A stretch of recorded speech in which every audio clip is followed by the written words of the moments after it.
Hello, traders. Tis I, TheRumpledOne, coming to you on Thursday, February the 5th. The year's 2026. Let's talk trading. Trading is a process. Part 3 with Walmal. These videos are for educational purposes only. Your results may differ from mine and from Walmal's. And because they may differ, make sure your risk management is in place so you don't lose more than you're willing to lose while trading. So, Walmall, we've really been going through these videos of 15 minutes just doesn't seem to be enough.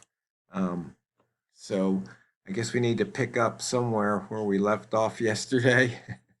Yeah, I don't exactly remember exactly where we left off, but we were just talking about, I had asked you the question, what's the difference between a deal and a trade, you know, um, and the idea of, when you're in multiple entries at the same time, and I think that that's kind of important in terms of process as well. And my thought process on this, and don't mind me going and using words to define words, but you know, the idea is that, when you're getting into a situation, you're getting yourself into a position, how are you getting there? What's the thought process you're using to get into a particular position to go and take advantage? A lot of times, especially as new traders, we look at things in a very binary, methodology. In other words, we get in a trade and get out of a trade, get in a trade and get out of a trade. And that's not necessarily a bad idea at the beginning when you're first learning. But I think, as you get more sophisticated or you get better at trading, you start thinking about other things. At least I have in my journey.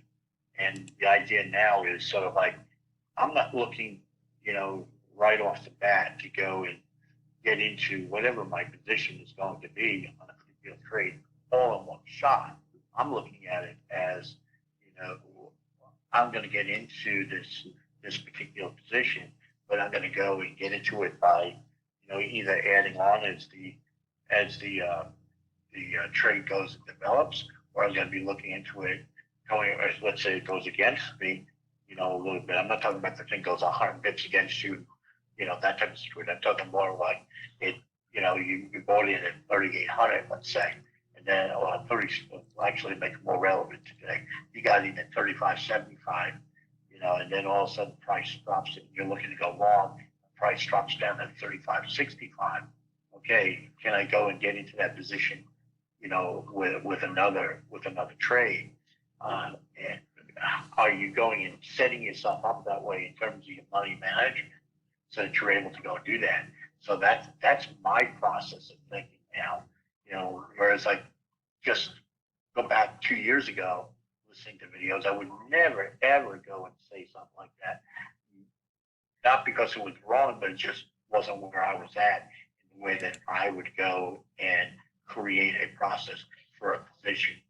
And so now I'm looking at things in terms of, okay, if I'm willing to go and let's say lose, $100 on a trade, there are a lot of ways to lose $100 on a trade. You can lose $100 on a trade because you take one trade and I put, I put 10 lots on it. Well, that means I move one lot, one pip rather. Guess what? I've lost $100 on it. Or I can go and look at it. I can go and put, one lot on the trade. That means he can go what 10 pips on me before I lose $100. Or if I put one mini on it, well, look at that. It can go real far distance away. Now of course that's the good side of the coin. The bad side of the coin is that it also has to move a lot for me to make any money as well. But that's okay. And that's the reason why I say that's okay in terms of the way I do my process is because I can go and I look at it from the perspective, okay, now that it's going in my direction, I can start adding in on the trade. I can start going and saying, oh, look at that. The trade is proven, it's working. I can now, let's say I went in with one mini lot. Now I can go and maybe find another two or three mini lots, and I can just keep continually going, adding on. And by doing it that way, I'm I still have the exact same amount of risk. I'm still only willing to lose $100, but now the difference is though I didn't go and take on that whole risk of $100 right away because of the fact that I've loaded up my position size so heavily that just moving a pip or two takes me out of the trade. So it's just another way of looking at, process. What is the process? How, start thinking about, people need to start thinking about, what's the methodology that you're going to use. If you're going to go and use one trade, one lot, one whatever, there's nothing wrong with that. You can make money doing that, no question about it. But at the same time, maybe there's a way where you can go and potentially make more money or have less risk. You're still risking the $100 or $1,000, whatever your threshold is. $10, I don't care, whatever it is. But but what are you putting in place to go and follow a process that you have a reason for what you're doing? And that's the whole thing. When we talk about process, at least when I talk about process, the whole point of having a process is nothing more than having a reason for what you're doing. You're not just like haphazardly pressing the buy button or haphazardly pressing the sell button or haphazardly pressing the exit button. Why are you doing it? And when you have a why as to what you're doing, I think that, one of the biggest failures for traders is emotion. You start doing things emotionally. But if you have a reason for what you're doing, emotion, I think it doesn't take all the emotion off the table, but it can take a lot of it off the table. Yeah, definitely. Not that it takes it off the table, it just doesn't happen at all. But I don't know how many traders can actually get to that say Zen point. Because as I mentioned to you yesterday or the day before that, you've gotten to the point where when you trade, it's like when you drive. When you're driving your car, most people drive their car, they can also talk on the phone even though they're not supposed to, or they can listen to the radio or have a conversation with the person sitting beside them. They can be thinking about what they're going to do when they get to wherever they're going. But driving is just becomes a reaction. It's time to step on the gas. It's time to turn the wheel. It's time to, step on the brake. You don't think these things. You just do them. And, how many traders can get to that point? I agree with you 100%. It's sort of like, and I know I mentioned this yesterday on the video, and I think it bears repeating. Seat time matters because what happens is you put in place a process. What are you going to do? Okay, and then in the beginning, if you remember, go back. Kira, I've been doing these videos with you for 5 years now, if not longer, like probably 6 years now. And one of the things I used to say all the time: write down your rules. Once you got your rules written down, memorize rules. Once you memorize your rules, get your rules simplified to the point where you can put it all on one index card so you have it in front of you.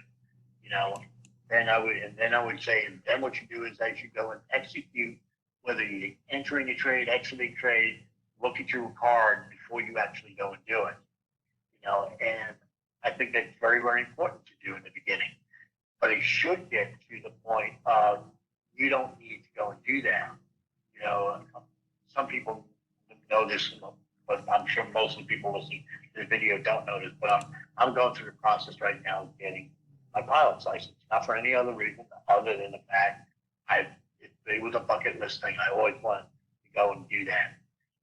And as I've gone up in planes, it's the type of thing where there's an entire checklist in front of me, of things that, you have to go and do lawfully.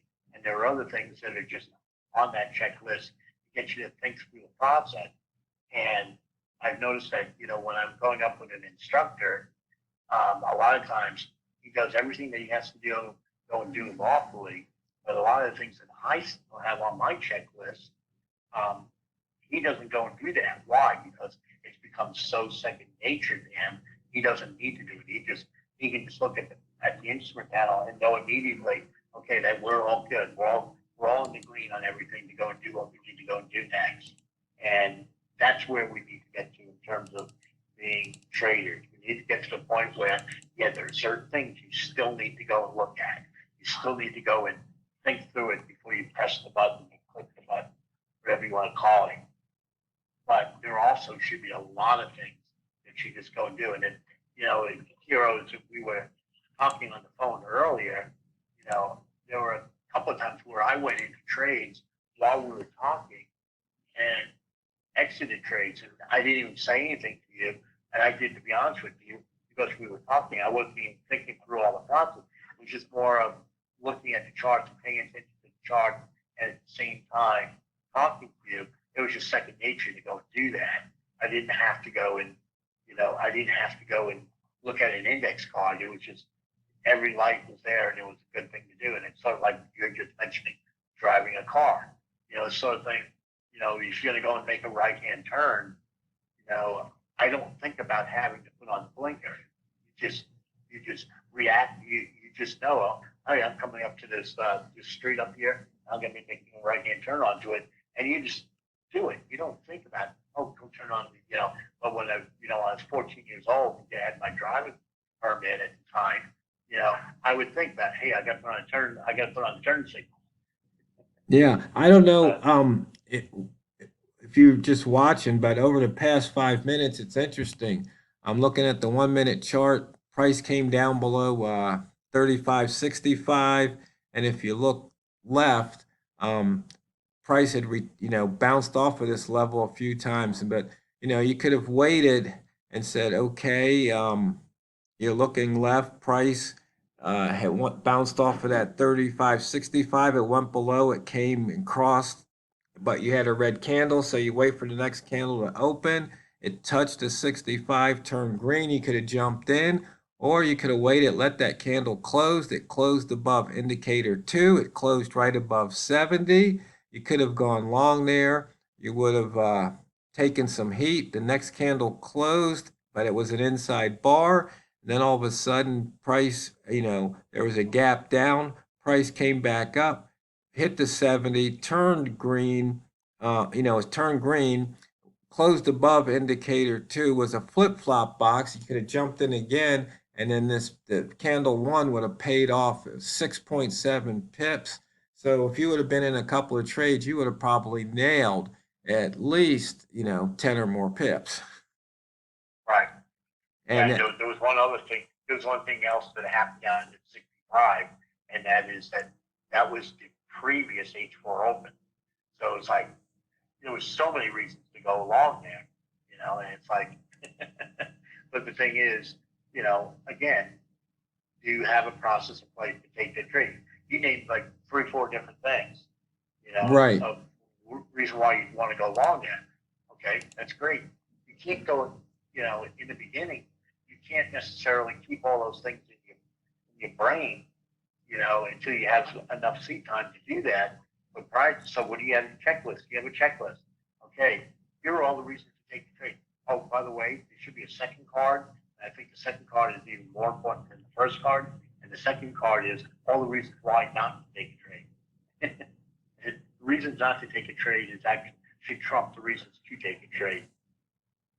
Yeah, I mean, well, I don't know. There might be, say there's 5 reasons. If you've got 5 that say take it, you take it. If you've got 4 and 1, you probably take it. 3 and 2 and 2 and 3 is probably where is what's hard, because you're saying, do I go long here? Do I go short here? Or do I wait?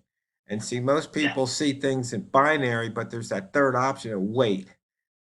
yeah, exactly, And exactly right. so, for example, um, when price was going down before, there was 1, 2, 3, 4, 5 candles, red candles in a row.